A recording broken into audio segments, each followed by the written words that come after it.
So whenever you want something, you're probably like everybody else. You just Google it, right? Well, maybe Google's not the best search site for everything. There are certainly alternatives to Google, even sites that don't track what you do and where you go. But there are search sites that I use just to find, well, particular things. I'm America's Digital Pro, Kim Commando, and by the end of this podcast, you're going to discover new search sites that will give you the information that you need with a lot less hassle and maybe even some more privacy. Because that's what we do here on Commando on Demand from Commando.com. We talk to industry movers and shakers and keep you current on everything digital. New episodes are posted every Wednesday and every Friday, so make sure that you subscribe so you never miss one of them. We're going to get started in the search engine sites that you're going to love and use time and time again. But first, I'd like to recognize our partners who help make these Commando On Demand podcasts possible.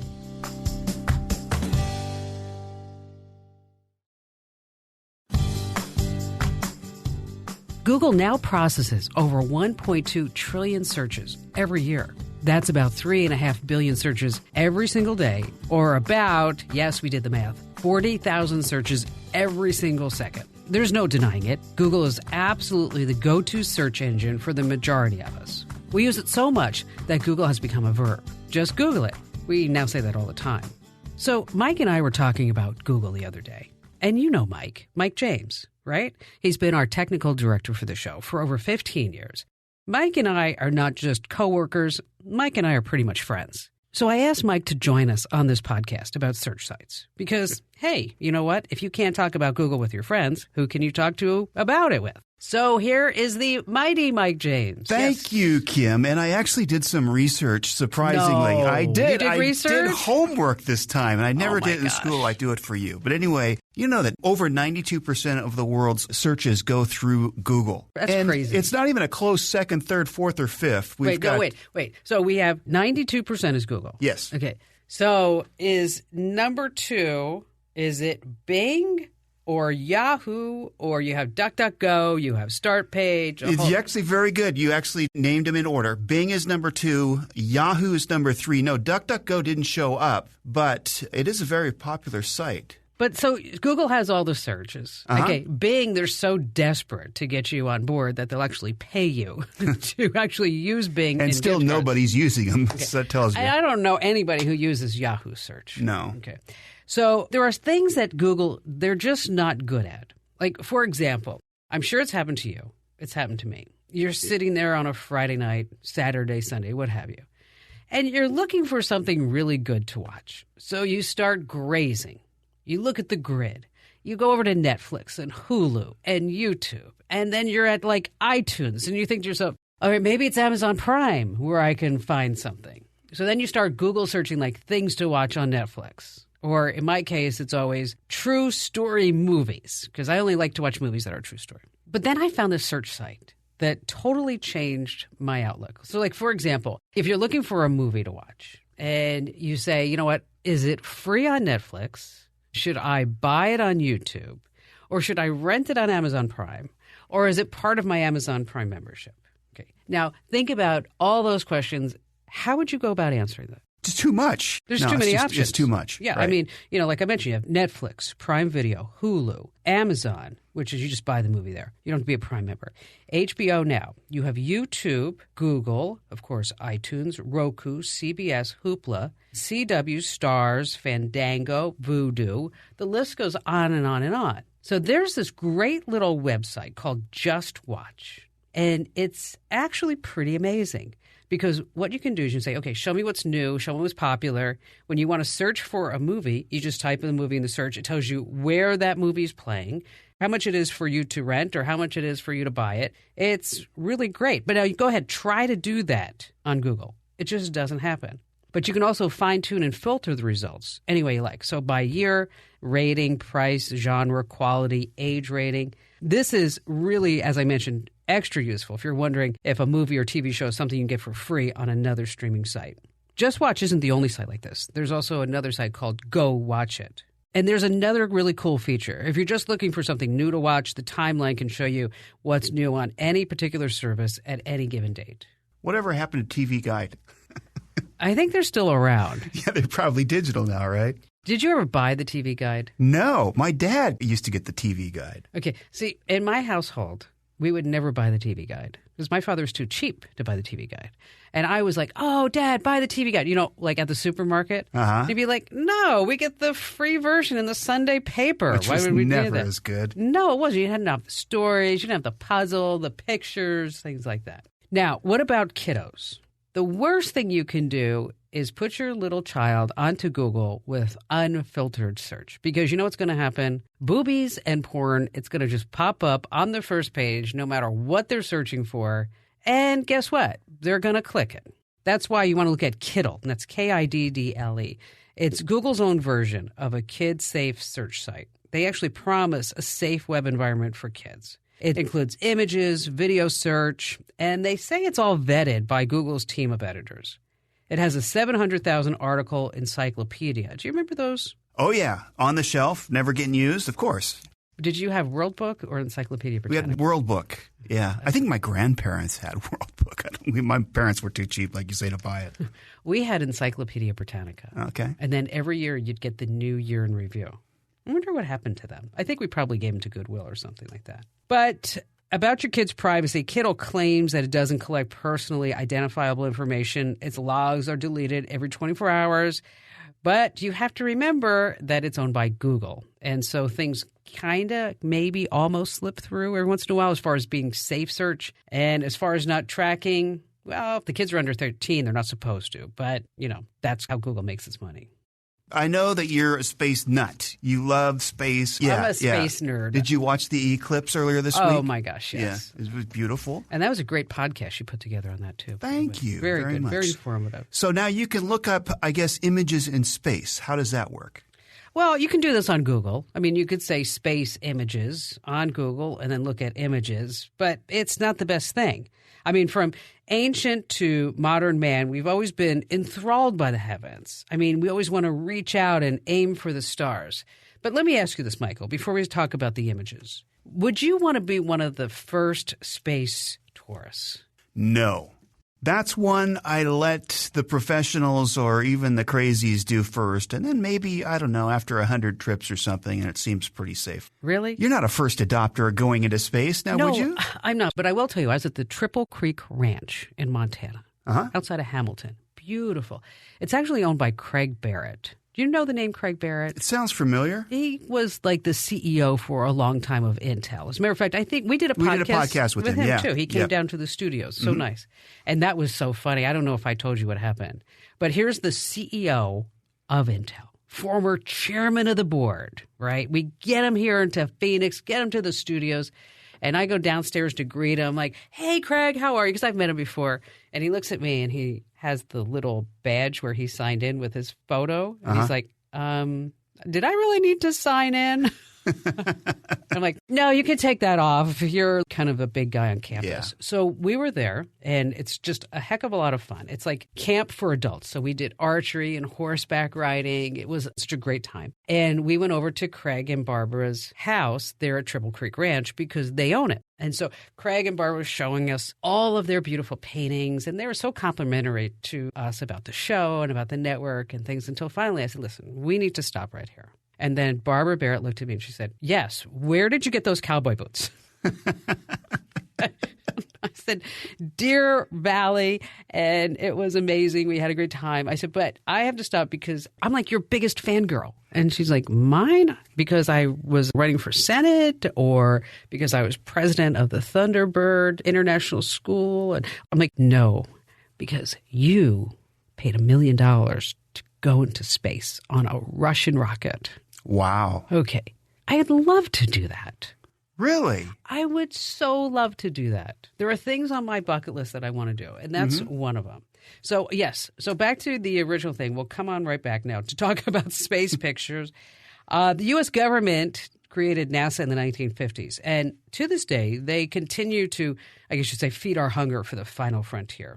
But other than visiting outer space itself, which, not all of us could do.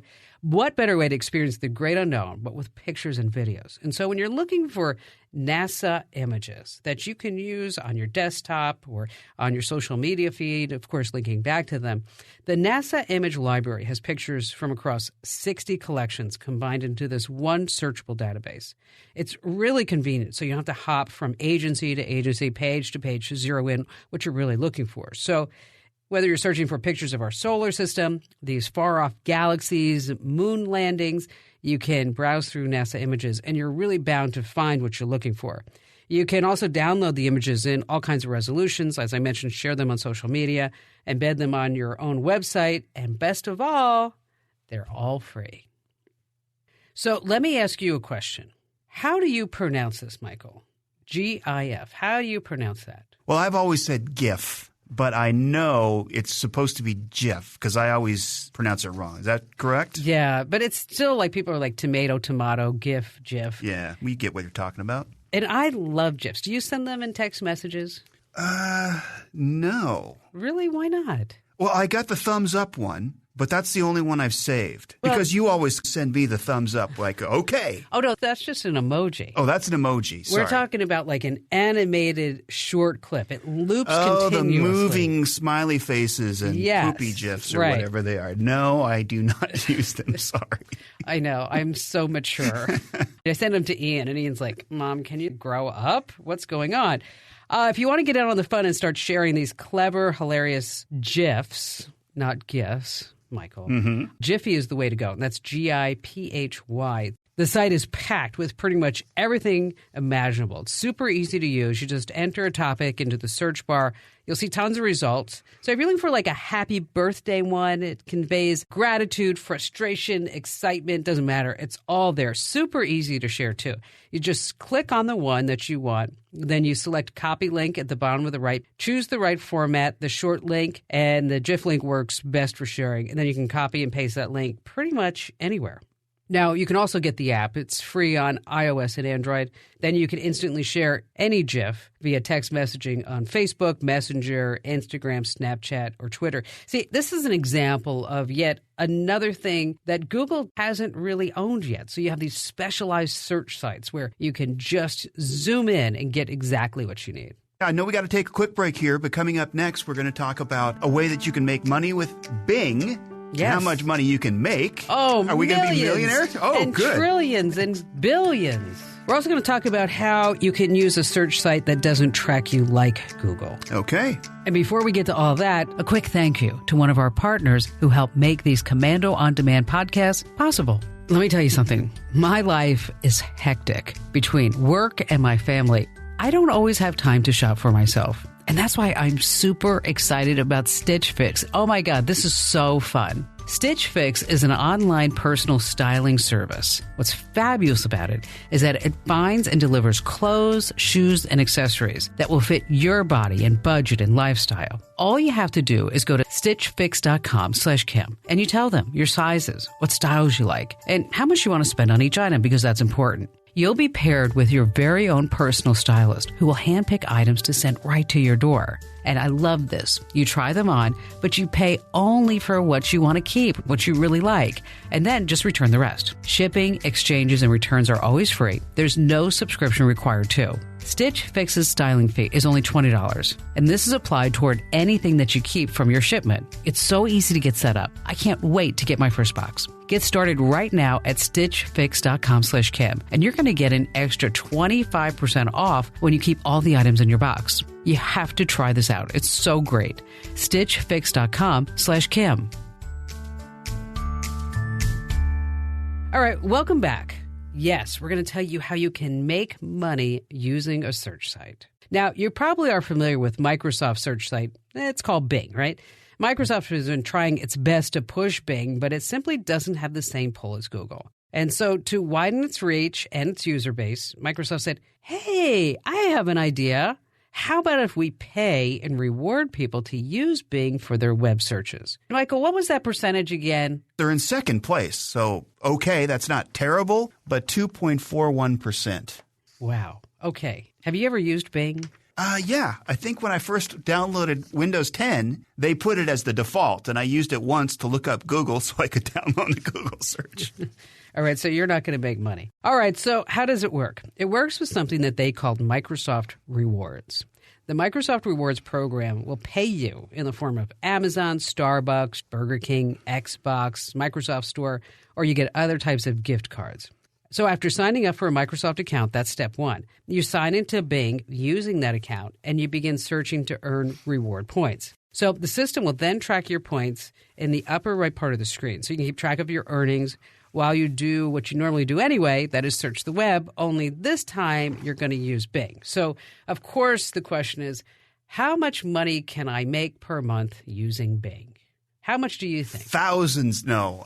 Is it maybe $2 a week? Not even. Sometimes it's a couple of bucks. It depends how much you're searching, of course, right? But I have heard that the average earnings are about $25 a month. But, $25 a month, that's for something that you're doing anyway, isn't all that shabby. But is it worth using Bing for versus Google? That's a hard question to answer, but it's totally up to you. Let me just put it this way. I tried Bing for the money, and I went back to Google. All right, so let's say that you are a coder or a software developer. And what's really great is that there's a lot of open source software on the internet. Are you familiar with the term open source software, Mike? Open source code means anybody can change the code. Correct. There's a site called libraries.io, and it lists thousands and thousands of pieces of open source software. And then you get packages and all kinds of tools that you can use for your projects. And then if you have a libraries.io account, the service is going to alert you when there are any critical software updates, maybe some incompatibility, dependency notifications. So this search site is for the inner geek in every single one of us. So if you're a programmer, a wannabe, or maybe this is your job, there's a wide selection of package managers, including WordPress, RubyGems, Atom, Platform.io. Basically, if it's open source, libraries.io, they have you covered. And finally, everybody knows about Google. Google tracks every single thing that you do on the site. A lot of people don't realize, though, that you can actually get a copy of all the data that Google has on you. Have you ever tried that? I have not. I probably should, huh? Well, it's interesting that, first of all, that they make that accessible. And it's everything that you've searched for, anything in your history, anything that you've said, like with Google Home. I have looked up the maps, even going back weeks and even months to my maps and where I was on any particular day, which is a little bit It's creepy, isn't it? Yeah. It is creepy. I have that on my iPhone, too. And it says the last time you went to this place, how long you stayed, some frequent places where you have been. I mean, if you were ever messing around on somebody, all they would have to do is just open up your iPhone or your Android phone, and they'd say, so you were at the Sugar Babes Club the other night, weren't you? But if you ever want to get a copy of everything that Google has on you, you have to sign in with your Google account, and then you want to go to takeout.google.com. And when you're there, you can download all of the information and take a look at it. Again, that address is takeout.google.com. And a lot of people are always freaked out how much Google knows. So we've mentioned this particular search site a few times on Commando.com over the years, and it's DuckDuckGo. They've been around for more than 10 years. It has a really small but loyal user base. In 2017, DuckDuckGo reported that they were doing 20 million searches every single day. And to put this back into perspective, Google reports an average of 3.5 billion searches a day. But DuckDuckGo has certainly grown up. They now have a mobile app and a browser extension. And basically, here's the deal. DuckDuckGo doesn't track you the way that Google does. It doesn't allow for targeted advertising.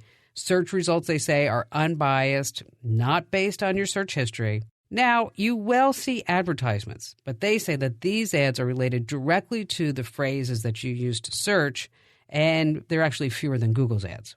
So over at Commando.com in the newsroom, we did a side-by-side search test with DuckDuckGo and Google, and we found that the results were very similar. But I'll tell you, the advertisement-free simplicity of DuckDuckGo kind of looked like the old days of Google. Is it faster than Google? It does seem faster. And DuckDuckGo, they actually have a competitor called StartPage. They've been around for a long time, too. So if you're looking for an alternative search site to Google that doesn't track you, try DuckDuckGo and then try StartPage.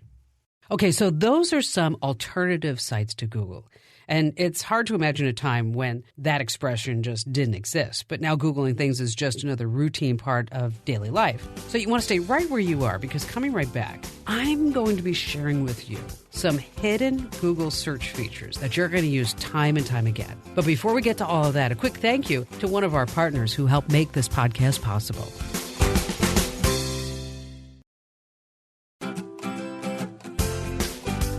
We're back with our search engines, but Kim, I said I did my homework, so I looked up a couple of crazy Google facts. Did you know, you probably did, Gmail was launched on April Fool's Day, no joke, and many of the people in Silicon Valley, where they are, thought it was going to be a big joke. Well, I do remember that. People were like, Gmail? How could you have like a Gmail account? What about America Online? Right.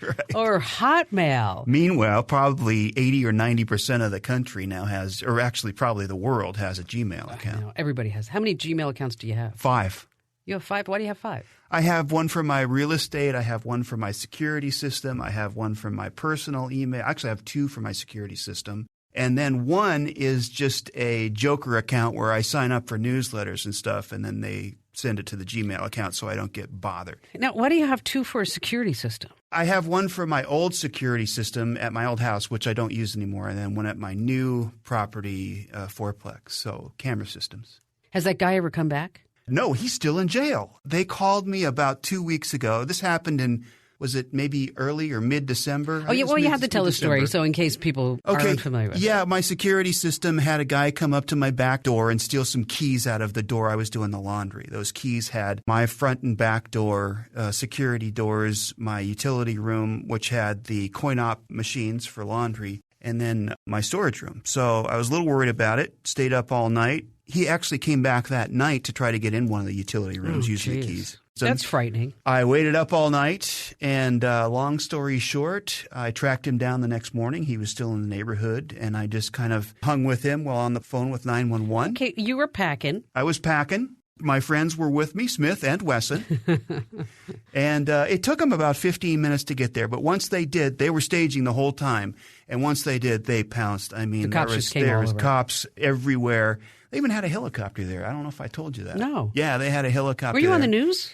I don't know. I never even watched. But this was the least of his problems. This was petty theft, right? Some keys out of a door. But he was also a wanted felon. He had 2 felony charges. And so he, like I said, he's still in jail and probably won't be out for a very long time. That's good. Mm-hmm. Did you Google search his mugshot? I did. I did? Yeah. And I can't pronounce his name, but yeah, he was an ugly-looking dude and a bad-looking dude. Well, speaking of Google and Gmail, there are some really cool things that you can do with Google that people don't realize. Like if you have any booked flights or dinner reservations through Gmail, you can view that information through Google too. You just type in My Reservations right into the Google search, and then it will bring up any relevant information. And since it's your personal information, you'll be the only one who can see those results. So if you're having trouble looking at your calendar, wondering where you're supposed to be when, just Google My Reservations, and then it will totally pop up. Cool. Very cool. Now, have you noticed something in particular being in radio all these years? If somebody says, how long until you get here, are you pretty accurate? Oh, yeah. You know, occasionally I still do date. And if I set up an appointment for 2 o'clock, I'm there at between 1:59 and 2:01. See, I am too. And it's interesting because somebody will say, like, how long before you get here? And I'll actually text them back like 3.5 minutes. Right. You know, because we have learned to live down to the second. Well, if you are trying to keep track of time, just go ahead and search timer right into google.com, and it will bring down a default countdown clock of 5 minutes. But you can just change that for whatever duration you need. And then if you click on the upper tab, it actually becomes a stopwatch. So the next time you lose your stopwatch, when we do the Consumer Tech Update, there you go. You have it right there. Got it. Do you play any musical instruments? Guitar, a little bit. Yeah. Are you good at it? I used to be, not so much anymore. You know, but I picked it up a couple of years ago. Remember you were talking about James Taylor and his website for teaching guitar? Oh, I think that's so cool. I went home and looked at James Taylor and some of his songs on YouTube and started the guitar up again. That was probably about 5 years ago. And you've never asked me to sing with you. Not yet. I'm still working because I need to be that good, you know. You're so lying. How about a metronome? Now, this one is geared more for musicians, but if you need a little help with your music, just Google metronome, and then you can set the beats per minute. For practicing my guitar. And finally, try to have a little fun using Google from time to time. I mean, there are a few games that you can play by just doing a simple search. Like, for example, just go ahead and search Pac-Man, and you'll see what I mean. Other games, you have Atari Breakout, Zerg Rush, just play directly right through the browser whenever you need a break. Now, you also find that Google has a few other tricks up its sleeve, and this one's been around for a long time. In the search field, just type in "do a barrel roll," and then you can see what happens. But if you think about it with Google, just like other companies or brands that have become a generic term for a product, think about, you want a tissue or do you want a Kleenex, right? Do you want a copy or are you going to Xerox something? What about Band-Aid?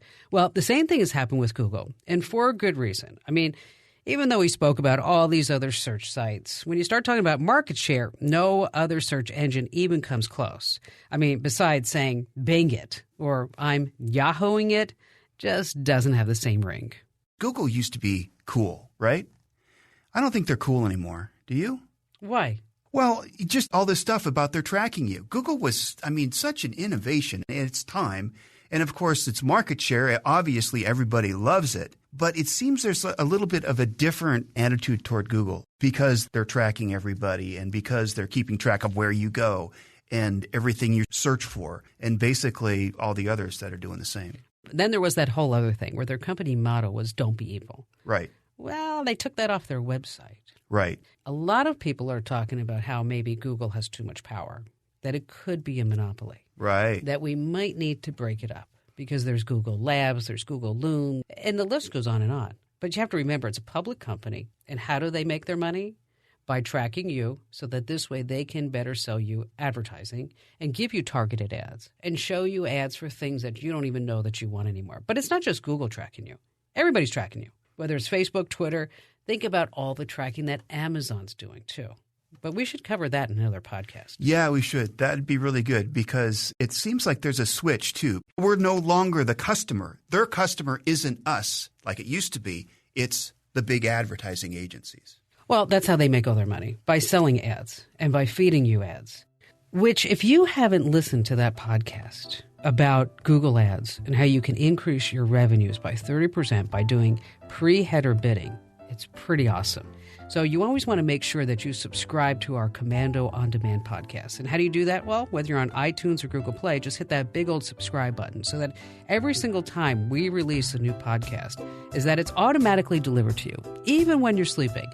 And do us a huge favor. If you've learned one thing from this podcast, just one little itsy-bitsy thing, give us a great 5-star review, but better yet, write some nice words about the podcast, because this way, whenever the ratings are taken into consideration on the best of charts, well, that's how you get to the top of the charts. We need more positive ratings, more positive comments, because we love you and you love us.